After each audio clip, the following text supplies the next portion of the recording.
बुध हुए वक्री। प्रिय दर्शकों, नवग्रहों में युवराज बुध जो अतिशीघ्र अपना संपूर्ण प्रभाव प्रदान कर देते हैं, यदि अच्छी अवस्था में है, अच्छे भाव में गोचर करें तो निश्चित रूप से सर्वाधिक शुभता प्रदान करते हैं, क्योंकि ये संवेदनशील ग्रह हैं। अतः जिस भाव में होंगे, जिस राशि के साथ में इनका मित्रवत संबंध होगा, जिन ग्रहों के साथ ये होंगे, जिन ग्रहों के दृष्टि के प्रभाव में होंगे, तो निश्चित रूप से उस ग्रह का, उस भाव का प्रभाव भी इस पर पड़ता है। और क्योंकि बुध के बिना कोई कार्यक्षेत्र संभव नहीं, क्योंकि वाणी के कारक बुध हैं, बुद्धि के कारक बुध हैं, गणित के कारक बुध हैं, व्यापार के कारक बुध हैं, गणनाओं के कारक बुध हैं, तो बुध के बिना कोई कार्यक्षेत्र संभव नहीं। प्रिय दर्शकों, 26 फरवरी को बुध वर्तमान कुंभ राशि में जहां पर ये गोचर कर रहे हैं, ये मार्गी से वक्री हो जाए, अर्थात इनका गमन पीछे की ओर आरंभ हो जाए। ये बैकवर्ड मूवमेंट करने लगेंगे। जब भी कोई ग्रह वक्री हो जाता है तो उस ग्रह का प्रभाव बढ़ जाता है, क्योंकि ग्रह की गति मंद हो जाती है, और जब ग्रह की गति धीमी हो जाएगी तो उसके बल में, उसके प्रभाव में निश्चित रूप से वृद्धि हो जाती है। अब इस गोचर काल में जो इनका लंबी अवधि के पश्चात कुंभ राशि में 66 दिनों का है, उसमें से ये 23 दिन वक्री रहेंगे। 21 मार्च तक इनका वक्री काल चलने वाला है। यहां पर इनका साथ बुध का प्रभाव बढ़ाने वाला होगा, क्योंकि सूर्य का बल मिल जाएगा, शुक्र का साथ मिल जाएगा, धन योग बन जाएगा, तथा मंगल के साथ ऊर्जा का प्रवाह अच्छा हो जाएगा। परंतु राहु का भी साथ मिलेगा, क्योंकि जब ये वक्री अवस्था में पीछे की ओर गमन करते हुए आएंगे तो जो राहु बैकवर्ड मूवमेंट करते हैं उनके पास में आ जाएंगे, जिसके कारण इनके बीच में अंशों का अंतर कम हो जाएगा, तो जड़ दोष भी बन जाएगा। तो कहीं ना कहीं कुछ समस्या या अवरोध भी अवश्य आएंगे। तो इस वक्री काल का प्रभाव समस्त राशि के जातकों को कुछ अच्छे लाभ भी देगा, परंतु कुछ अवरोध भी देगा, कुछ समस्या भी देगा। जय श्री गणेश। नमस्कार, मैं आचार्य संजय द्विवेदी। मेरे समस्त प्रबुद्ध दर्शकों का मेरे चैनल पे हार्दिक स्वागत है।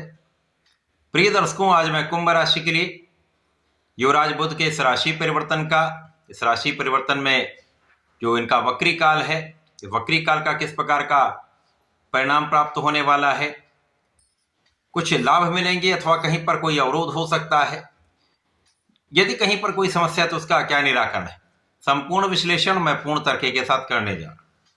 प्रिय दर्शकों, इस राशिफल को आप अपने लग्न तथा राशि दोनों के अनुसार देख सकते हैं।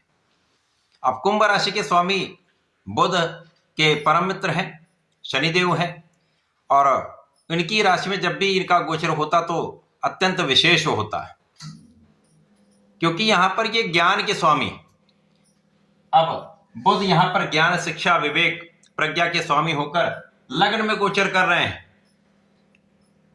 निश्चित रूप से इसका प्रभाव मन मस्तिष्क पर पड़ता है। लग्न का भाव अत्यंत विशेष भाव है, और बुद्धि के कारक, वाणी के कारक बुध का जब यहां पर लग्न में प्रभाव मिलता है तो निश्चित रूप से कुछ विशिष्टता प्राप्त होती है। साथ ही साथ ये अष्टम के भी स्वामी, तो इस प्रारंभिक समय से जो ये वक्री काल आरंभ हो रहा है 26 फरवरी से, यहां पर कुछ विशिष्टता प्राप्त होगी, कुछ अच्छे लाभ आपको मिलने वाले।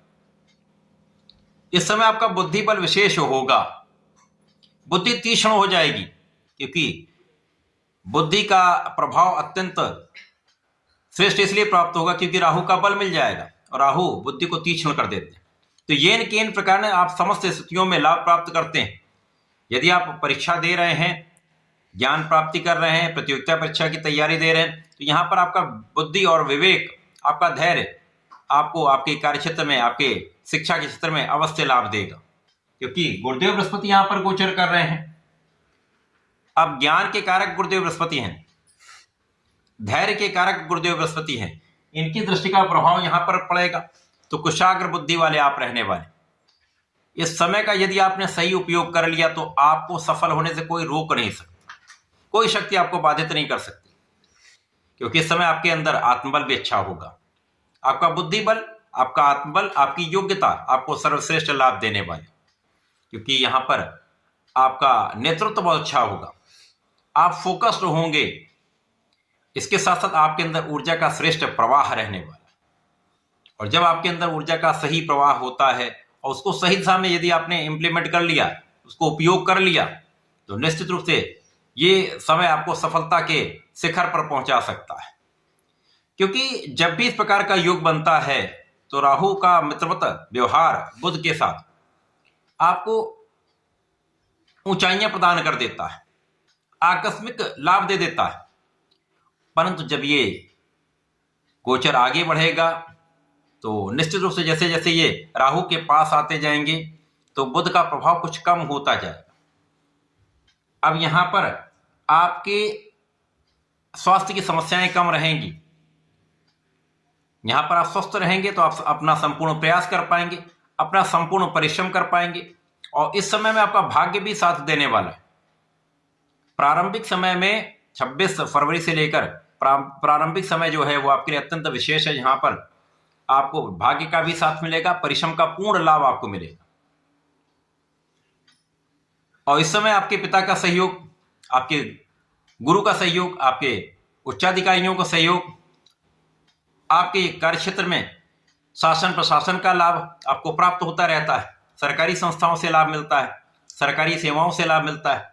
परंतु जैसे जैसे ये राहु के पास आते जाएंगे, बुध के भाव जो हैं वो जड़ होते जाएंगे, बुध का कार्यकत्व तो जड़ होता जाएगा।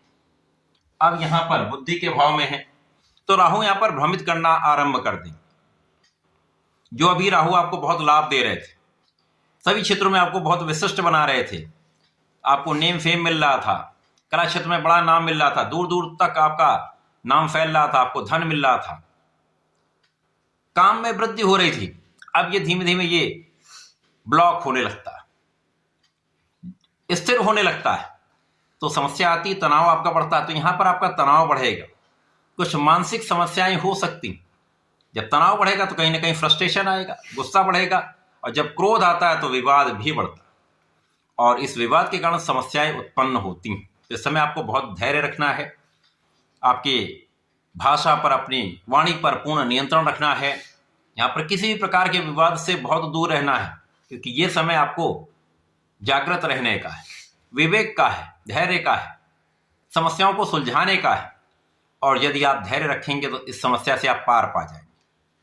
क्योंकि कहीं ना कहीं कोई व्यक्ति आपको दिग्भ्रमित करने का प्रयास करेगा। हो सकता है आपका कोई मित्र हो सकता है आपका कोई रिश्तेदार हो, कोई ऐसा व्यक्ति हो सकता है जो बाहरी हो, वो आपको दिग्भ्रमित अवश्य कर सकता है। तो यहाँ पर आपको बहुत संभल कर रहना है, अपने बुद्धि बल का प्रयोग करना है।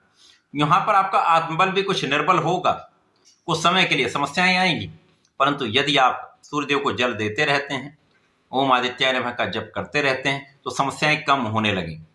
और धीमे धीमे जैसे ये गोचर आगे बढ़ेगा, बुध वक्री से मार्गी काल की ओर आगे बढ़ेंगे, पुनः ये आपको प्रबलता प्रदान करेंगे, आपके बुद्धि बल को विशिष्ट करेंगे, आपका आत्मबल बहुत अच्छा हो जाएगा, भाग्य का संपूर्ण साथ मिलेगा, आपका परिश्रम भी पूर्ण रूप से फोकस्ड होगा, तो आपको समस्त क्षेत्रों में लाभ मिलेगा। कला क्षेत्र में बड़े अवसर, बड़े लाभ की प्राप्ति होगी। व्यापार में भी अचानक ही कुछ बड़े बड़े अवसर मिलने लगते हैं, लाभ बढ़ने लगता है, परिवार का पूर्ण सहयोग मिलने लगता है, और वाणी का जो दूषित प्रभाव है ये कम होने लगता है। जिन जातकों की कुंडली में बुध दूषित हैं, राहु के साथ जड़ दोष में हैं, उनको बहुत संभल कर, बहुत संयमित रहना होगा। तो इस समय में आपको गणपति महाराज की पूजा करनी होगी। ओम गंग गणपति नमः का नित्य कम से कम 1 माला का जप अवश्य करें। प्रातःकाल और संध्या के समय में कर लेंगे तो विशेष लाभ मिलेंगे। तथा प्रत्येक शनिवार को शनिदेव के मंत्र ओम शम शनिश्चराय नमः का जप कर लेंगे तो इस समय का संपूर्ण उपयोग आप कर पाएंगे। आप बहुत संतुलित रहेंगे, बहुत अनुशासन में रहेंगे, तो ये समय अत्यंत उपयोगी हो जाएगा। तो ऐसा करके इसका लाभ लें। धन्यवाद, नमस्कार।